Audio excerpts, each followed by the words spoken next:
Pernah kepikiran nggak sih teknologi yang lagi kalian pakai buat nonton tayangan ini awalnya itu dirancang buat persiapan perang nuklir?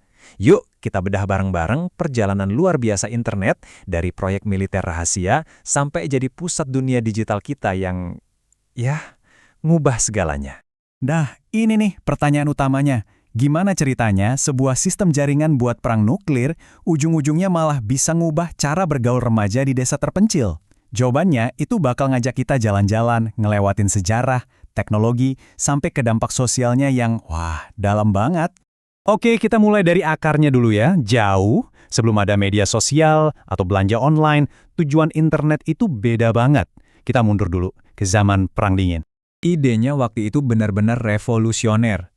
Jadi tahun 1969, Departemen Pertahanan Amerika Serikat bikin yang namanya ARPANET. Tujuannya spesifik banget, mereka mau bikin jaringan komunikasi yang nggak terpusat. Maksudnya, jadi kalau amit-amit ada serangan nuklir dan sebagian jaringan hancur, komunikasi penting militer itu masih bisa jalan lewat jalur-jalur lain. Inilah konsep dasar dari ketahanan jaringan. Dari cuma 4 komputer di tahun 699, perkembangannya cepat banget.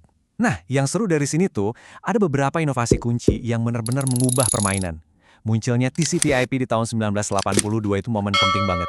Anggap aja ini kayak kita nemuin satu bahasa universal yang bikin semua jaringan yang beda-beda bisa ngobrol satu sama lain. Terus tahun 1990, World Wide Web bikin internet jadi gampang diakses sama semua orang, bukan cuma buat militer atau ilmuwan aja. Nah, seiring internet makin gede dan makin banyak yang pakai, muncul satu masalah besar baru, keamanan. Gimana coba caranya kita bisa percaya ngirim data pribadi kita lewat jaringan yang sebenarnya ya terbuka buat siapa aja? Dan ini dia solusinya. Coba deh perhatiin alamat website yang kalian buka. Awalannya HTTP atau HTTPS. Beda satu huruf S itu penting banget. S itu artinya secure alias aman. Kalau pakai HTTP, data kalian itu ibarat kartu pos. Semua orang di tengah jalan bisa baca. Tapi kalau HTTPS, data kalian itu dimasukin berangkas dulu, dikunci, baru dikirim. Inilah yang bikin kita bisa belanja online atau pakai mobile banking dengan tenang. Jadi, sihir di balik huruf S tadi itu apa sih? Namanya enkripsi. Gampangnya gini, ini proses ngacak data kalian jadi kode rahasia yang nggak bisa dibaca. Cuma pengirim sama penerima yang punya kunci buat ngebuka kode itu. Serius deh, tanpa enkripsi, internet yang kita nikmatin sekarang, ya nggak bakal ada. Oke, tadi kita udah ngomongin sisi teknisnya ya. Sekarang kita geser. Kita lihat gimana teknologi ini benar-benar ngebentuk perilaku kita sehari-hari. Kita balik lagi ke pertanyaan di awal tadi. Dan ini dia dampak nyatanya. Ada sebuah penelitian dari UIN Juraisiwo Lampung di Desa Pancabakti yang nunjukin sisi lain dari konektivitas. Ternyata, remaja di sana itu ya, kayak di banyak tempat lain, ngabisin waktu luang buat main game online. Hasilnya, justru koneksi digital yang non-stop ini malah bikin interaksi sosial di dunia nyata jadi menurun, bahkan memicu perilaku negatif. Ini bukti nyata loh, gimana sebuah alat bisa punya efek samping yang nggak kita duga. Melihat semua risikonya, ngejaga diri sendiri itu jadi krusial banget. Kuncinya itu satu, waspada. Contohnya nih, wifi gratis di kafe emang enak, tapi itu ladang bermainnya para peretas. Atau link aneh di email, jangan asal klik, cek dulu siapa pengirimnya. Langkah-langkah simpel kayak gini itu bisa jadi penyelamat data pribadi kalian. Tapi tentu aja, dampak internet nggak cuma soal sosial. Internet juga udah melahirkan model bisnis yang benar-benar baru. Bisa dibilang, internet ini udah jadi mesin penggerak ekonomi di seluruh dunia.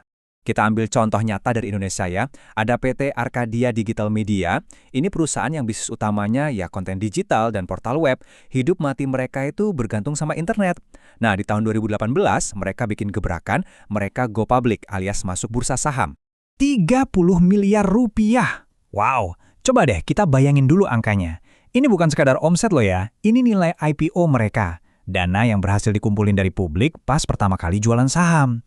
Angka sebesar ini nunjukin betapa besarnya kepercayaan dan nilai ekonomi dari bisnis yang basisnya murni internet.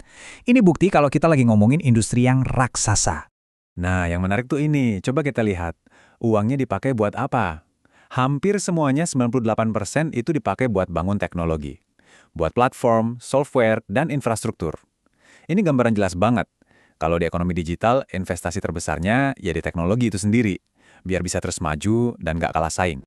Perjalanan kita belum selesai. Setelah ngomongin sosial dan ekonomi, sekarang banyak yang bilang kalau internet itu lagi masuk ke babak baru. Dan ironisnya, babak baru ini justru balik lagi ke akarnya, desentralisasi. Tabel ini ngejelasin perjalanannya dengan simple banget. Kita mulai dari web 1.0.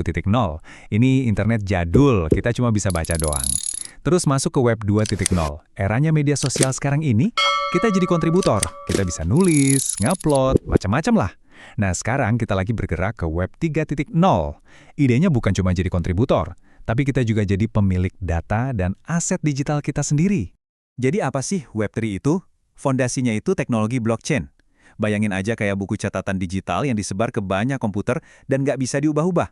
Artinya, data kita nggak lagi disimpan di server satu perusahaan raksasa, tapi data kita disebar di jaringan. Secara teori, ini ngasih kita kendali penuh atas data kita sendiri, dan keamanannya juga lebih canggih. Ini perubahan yang fundamental banget dari internet yang kita kenal sekarang. Jadi, kita udah lihat perjalanannya. Dari proyek militer yang terdesentralisasi, terus jadi dunia yang terhubung tapi dikuasai beberapa perusahaan besar, dan sekarang, mungkin, balik lagi ke desentralisasi. Pertanyaan besarnya adalah, setelah ngasih kita informasi tanpa batas dan koneksi ke seluruh dunia, apakah era internet selanjutnya ini benar-benar bisa ngembalin kendali dunia digital ke tangan kita sendiri? Menarik buat ditunggu jawabannya.